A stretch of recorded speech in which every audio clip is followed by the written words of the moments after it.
How many times have you asked your spouse to help with the dishes, stop spending money, maybe make the bed once in a while? Well, most of the time our arguments are about the same things: housework, money, and sex. So how do you keep small disagreements from then turning into huge blowouts? Vicki Glembocki wrote about this topic as a contributing writer for Ladies' Home Journal. Hal Runkel is a marriage therapist and the author of Screamfree Marriage. Good morning to both of you. Morning. Good to see you guys. Vicki, let's start with you. You've got identified 5 of the most frequent hot-button topics. We're going to zero in on 3 of them. The first, the housework fight. A lot of times, one spouse or the other feels like he or she's been taken advantage of and not getting help from the other. How do you fix that? Right. Well, the first thing is that I'm the one who does most of the work, and when he does do something, I need to stop criticizing what he's doing as he's doing it, which is hard. It's hard not to do that because those are typically my jobs. But how do you get him to do it in the first place if he's not helping? Well, I ask. Politely? You have to ask. You ask. Yeah. So the difficulty of asking is if you're going to ask somebody to do something, you got to be willing for them to say no.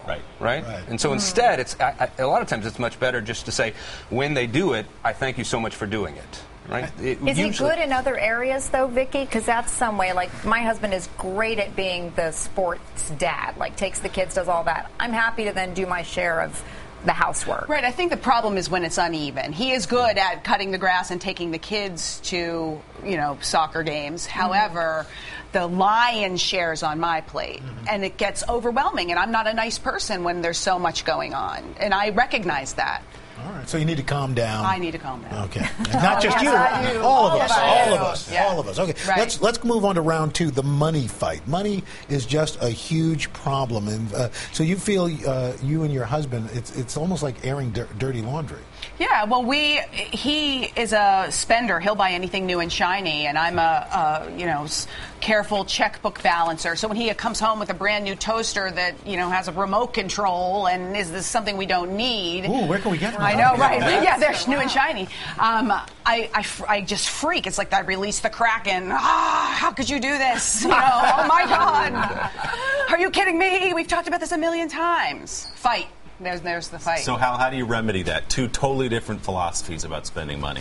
Well, you got to represent yourself, and here's where I'm coming from, and do it as calmly as possible. And I'm not trying to judge you, because all money fights stem from family of origin issues, right? We just grew up with different aspects of money and how we're going to appreciate it. So what doesn't happen is the conversation before the purchase, right? Conversation about values. How do you think about money? Yeah, that's how we solved it. When I wasn't being a Kraken, we could actually have a conversation, and that meant he said, hey, I'll talk to you when I'm going to do a big purchase, and I said, hey, I won't freak out every time you go to Target and buy a new outfit for the kids that they don't need. I'll let you do that. But you got that little dig in anyway. Yeah. Right. No, I work on that out.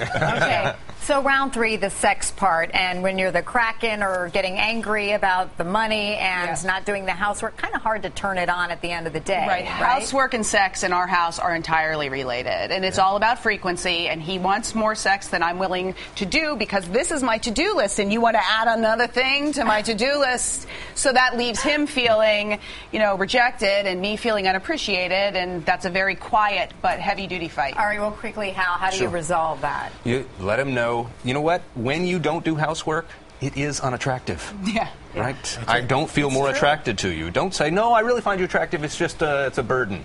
If sex is a burden, someone's not doing it right. Yeah. Right? And sometimes you just have to say yes. You just have to say, want to get busy? Yes. And then inevitably 3 minutes in, I'm thinking, why don't we do this more often? Yeah, right. So get busy with housework, and then you can get busy. Yeah, right. A lot of getting busy. Busy. All right. Vicki Glembocki, Hal Runkel, thanks, guys.